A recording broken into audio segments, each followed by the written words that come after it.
Welcome to the PrepZone on DMVSTREAM.com. I'm John Moore from RubbleRunSports.com, joined as always with my host, Rob Giampapa. Thank you very much. Rob, how you doing? Good. All right, let's get right into it. Battlefield hosted Woodson last night. Battlefield takes the win, 80-59. What'd you see? What I saw was Braden Galt early in that game. Man, he went off. He had 5 threes in the first half. He finished with 19. Blake Pagan, of course, dropped 21.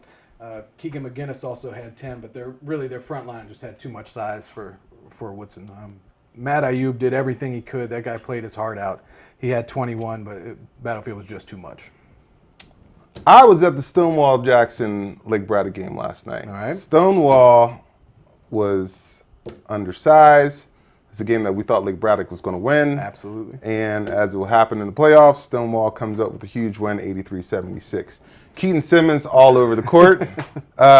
This kid he's never seen a shot he doesn't like. Yep. Luckily, he made a lot of them last night. So they got big games coming up. You know where they go next. They're going to have to do a lot to stay on the court. They really are. Stonewall's going to have to take on that tough Westfield lineup.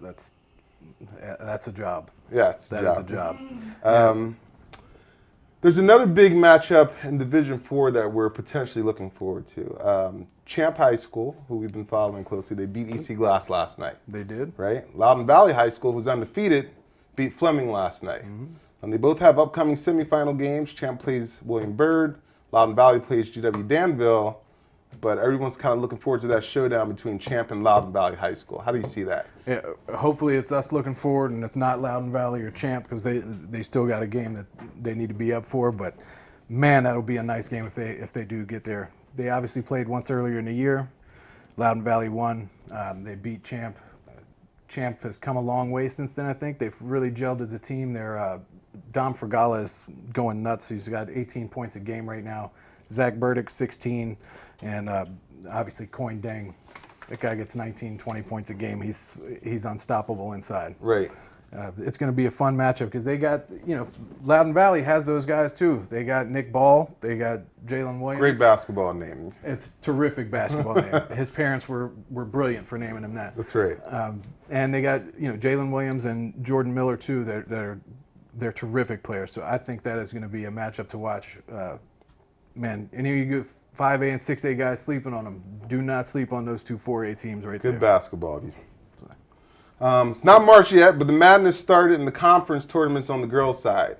We saw Langley go in and upset Fairfax, who was undefeated at the time. Yes, we did. Langley beat Centerville last night, 43-34. They Talk did. about that. Well, Paige Galliani for Langley, she is tremendous. She can finish around the basket. She is tough. I mean, when she gets the ball near in the paint, she is a handful. So she really went off last night. I mean, she gets 16 points a game. She's terrific to watch. West Springfield, 60-49 over Stonewall Jackson. Lady Raiders. Yeah, West Springfield, man. Maura Deanna, she really took apart the front line in that game last night. She had 24.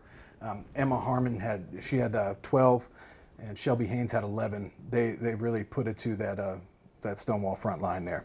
Genesis Parker, she missed a few minutes of that game. She was 12 points, and Megan Callahan came back with 20. Awesome. Fairfax bounced back nicely. They beat Chantilly 51-38. They did, in fact. Man, they needed to bounce back after that loss to Langley. I know that was a tough one, their first loss of the year. They did a great job. Alex Wendling, she's been playing terrific on defense, but she had 17 points last night. Jolita Montgomery and Noelle Taylor and Dominique Webster each had 8. They're ready for their next opponent. Taylor Baltimore and Battlefield, 48-28 domination over Mount Vernon. Yes, I was actually at that game last night. Taylor Baltimore was getting heckled a little bit at the free throw line. She kept knocking them down to silence the crowd, but they took control of that game early, and they had it well in hand from the tip. Danielle Harrington had 10, Marley McLaughlin had 9, and like you said, Taylor Baltimore finished with 8. Herndon, team we haven't seen often, but they looked pretty impressive over Madison last night. Herndon, they're scrappy, they're tough.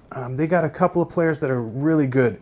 And Dea Sanders has a mean spin move. She had 16 points last night in their win, but she's got a really mean spin move that she puts on people. Divine Newman had 15. Shout out to her grandfather. He sat next to me in their game last week.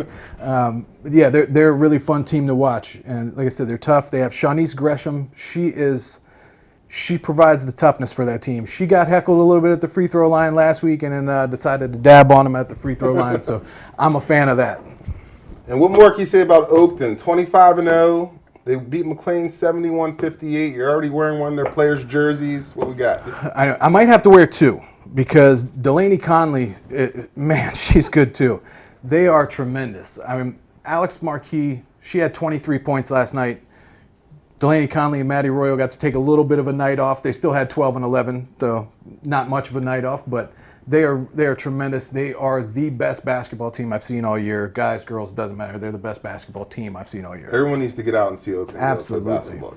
All right, let's talk about some of the teams that are left in the regional tournament that we want to look out for. Yeah, let's start. Tuscarora. Tuscarora is a really good team. They're on a roll. They're Chloe Roach. She's putting in about 17 points a game. She's terrific. They got some tough competition coming up, but I think they're going to go a long way.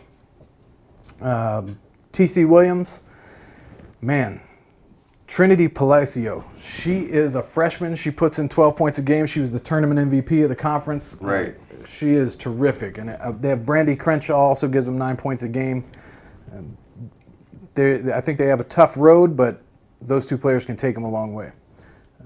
Herndon, I talked about. They're tough. They're scrappy. Watch out for them. If they get hot, you're going to be in trouble. West Springfield, man, Shelby Haynes has been tremendous for them. She has really put them on her back the last couple of weeks. And Maura Deanna,